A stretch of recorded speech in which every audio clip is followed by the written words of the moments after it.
helped me ground in a magical way for the last 14 or 15 years now. Really came to me at the time in my life that I needed a big pick-me-up, and she has stood behind me through an amazing set of transitions. Her children, Adisa and Josh, and her grandchildren and their partners are all here. Thank you so much for joining us and for being a part of my life. And my lights, my lovely daughter, Ariana, who flew out here from Alabama, where she's just taken a job. She's actually one of the first round of Gideon's Fellows. Gideon Fellowship was established to help bolster the public defender's offices in the Deep South, and she's taken a position in Birmingham, which only had established their public defender's office a year ago.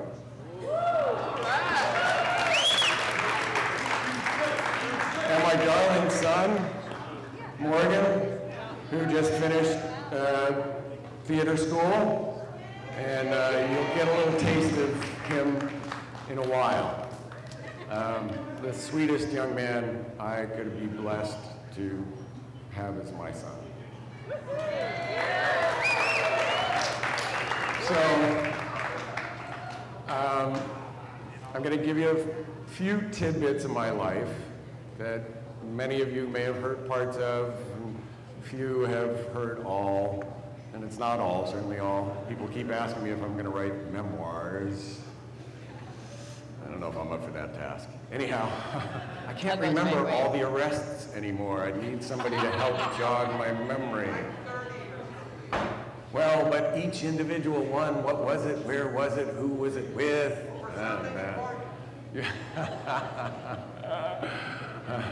So, when I was 5, my parents moved us to Detroit.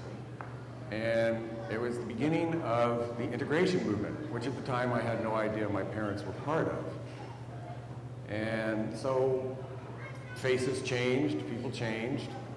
I made new friends, didn't know the difference. When I was 10, we moved back to San Leandro, just 20 miles from here, not even quite that from this point. And it was extremely racist, even though it borders on Oakland. And at the age of 10, in 2 weeks, I made the conscious choice that I did not want to become like these people. That was kind of tough for a 10-year-old. I kind of almost went back the other way when I was 16. Everybody was learning to drive. My dad helped me stay there by saying, yeah, you can drive, get a job, pay for gas, insurance, upkeep. It's like, no, this bicycle, it's working pretty good. Yeah, sure. I started Cal 2 years later, and I bicycled 20 miles each way to go to class most days. Either that or took transit. So I got into biking early in life, and it's lasted me a good long time. Not as much the biker as I have been due to some new knee issues, but I'm working on reestablishing that. I stayed at Cal for a few years until I discovered cannabis, LSD, and the Grateful Dead. I subsequently dropped out and sold cannabis as a way to support myself for a number of years until I dropped into direct action politics, which a number of you here know me intimately from, and started getting arrested. And that was also my path into my pagan spirituality with reclaiming, was deeply tied to the anti-nuclear movement and other movements at the time. That led to my most famous arrest. There is, in fact, the original wedding dress up there that I was arrested in. And for the period of 5 years, I was arrested 5 times a year doing political actions. I spent a total of 20 or so days actually in jail, the longest period being entering in the wedding dress. It was 14 days for Livermore Labs in 1983. Then I met the mother of my children and chose that path, as beautiful as it is. And that went on for a while. She had some issues with me wearing dresses. That became an issue when, as a parent at school, and when we separated, it continued as an issue. There's more stories there. We won't go into that. So after we separated, a little while after we separated, I ended up getting back into politics, Food Not Bombs, and I ended up getting arrested again, initially not even thinking it was a chance, by bicycling the Bay Bridge to help bring about bike paths. And, well, we hoped for rail, but that didn't get there. There is a bike path now. It hasn't quite made it to the island, but it will. And so we'll get to that in a minute. Around that point was when I met Kayla and really got back into witchcraft and reclaiming and practicing all that magic. I believe in a big way has made Harborside the reality of the dream that it is. And an incredible, I owe Stephen and Andrew and Nair, Stephen in particular, the vision of Harborside. I'm so honored to be a part of an incredible work in not only providing health and well-being to countless people who've tried many other options and not been it, but also in fighting the good fight towards just rights for us all. So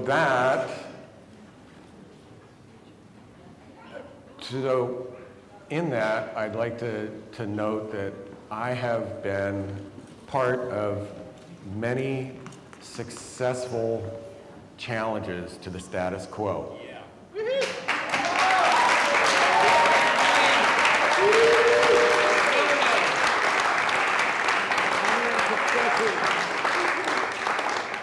And what that speaks to me, for where I feel that comes from, is I've had the faith continually to challenge the status quo, to fly in the face of, you can't do that.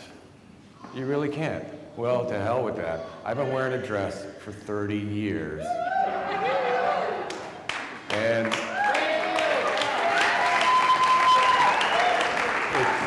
it challenges people all the time on, people tell me, you can't do that. Little kids come up to say it and tell me, you can't do that. And I say, didn't they teach you you're free in school? A number of you are old enough to remember, as I was in high school, the battle for women to wear pants. But we haven't seen a battle for women to wear dresses. I'm not waiting for that, but maybe sometime freedom will really arise. So, given all these things that I have been part of helping to bring about, I'd like us, our next step is going to be thinking about what it is we could wish for here for the future to bring forth. A few of my own suggestions: peace and harmony, the end of violence, particularly against women and children, the sanctity of the environment, preserving and improving the world, the physical world, the ecology, and sharing more deeply amongst friends and community. And to bring that whole piece a little further, I would like to introduce my dear friend and comrade, who is crucial to my utopia, Jeffrey Alphonsus Moody.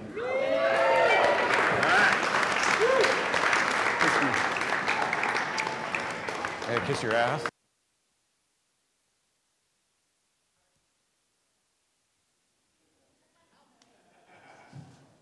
So, my name is Jeffrey Alphonsus Mooney, and when I first met Dress, I was afraid of him.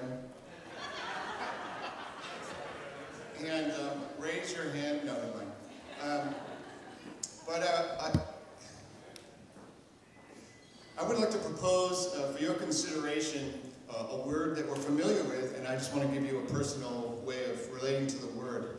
The word itself has lots of baggage, and you know it's complex. But I want to say that when I think how I want to relate to the word hero, or shero, or heroine, it's anybody you know who enacts your values very powerfully.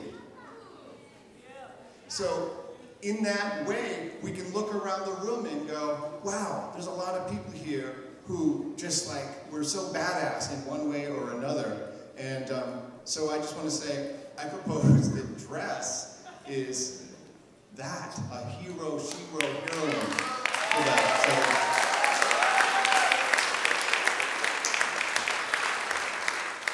And, you know, there's all these words that we say and we feel good, like, oh yeah, me too. And another word is community. I just want to ask everyone right now to look around the room. Who do you know? Who do you not know?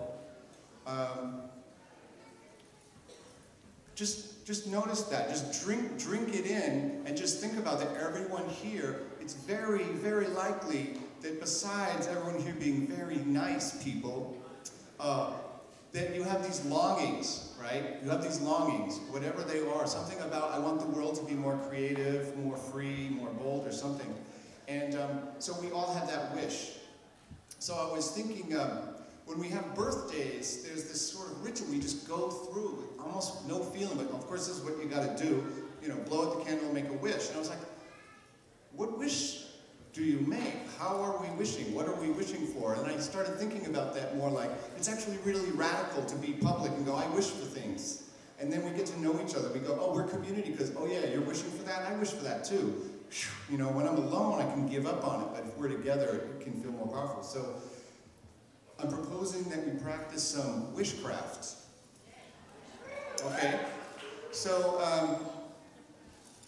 this is about an altered state. We're going to alter our state, and so the first thing I want to ask everyone to do is just feel your feet on the floor, and then just feel how much motion you have in your hips. Like that. Think of Dress.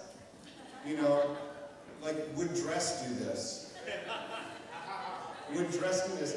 And what I want us to do is, I'm going to play the drum for a little moment, but I really need you all, because I want you to, at a certain point, just start saying the things you wish for, and we're going to turn it into a Dionysian, sure, yeah, we are. We're going to turn it into a Dionysian moment of collective, you know, and possibly that will influence things. Possibly. And if not, it was at least fun. Exactly. So, here, hold this. Justice Party! Wish I was. Still am. Don't get out of line. Alright. So, think of what you want to wish for in this world. Do not let rational thought stand in the way of your deepest desire for the world.